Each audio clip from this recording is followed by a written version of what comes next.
Okay, so let's review. Parental alienation is a junk science invented by pedophile promoter Richard Garner, who became wildly popular because of the CRC, a fundamentalist fathers' rights group with ties to the Heritage Foundation, the Death Star of conservative think tanks.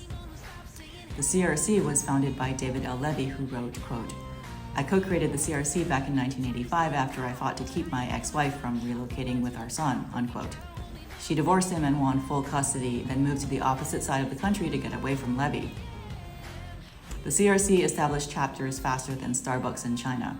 They were in over 30 states in the US and in 8 foreign countries for the sole purpose of preventing mothers from divorcing their abusive husbands. In the early 1990s, at the height of Richard Gardner's popularity, his CRC sisters, Joan and Janet, came to Hawaii to teach their first training on parental alienation. By the 2000s, people start catching on to the fact that Dr. Pervmeister is a little loose with his ideas about pedophilia, as well as his definition of what a fact is. And so the CRC uses the 700 Club's version of the Manson sisters to co-opt his theory and launder his creepy fingerprints off of parental alienation. But nevertheless, the new and improved version of parental alienation continues to do the same gaslighty thing to mothers and children reporting abuse. Blame them, the victims. Still no scientific study to prove its claims, and so the theory continues to discredit moms reporting abuse without any credible basis. As for Gardner, the weirdo as he was, he gets left in the dust. In 2003, he stabs himself in the neck and chest several times with a steak knife and dies.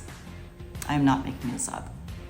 You see, parental alienation works in concert with presumptive joint custody laws to discredit reports of a perpetrator father's abuses to ensure he gets away with it. And today, the junk science of parental alienation has grown into a $28 billion a year for-profit industry fueled by family courts subsisting on the re-victimization and unjust persecutions of battered mothers and their molested children. I don't know what's worse, the fact that David Levy got away with this, or that the legal community let him. And now we have the largest family court constitutional crisis that free nations have ever seen, which everyone knows about, but no one's questioning. But in no way whatsoever is this constitutional. And there's a good chance that at some point in the 1990s or the 2000s, the CRC was in your state and did the same thing to your laws. That's how we are all connected. I say enough is enough. Time to fight back.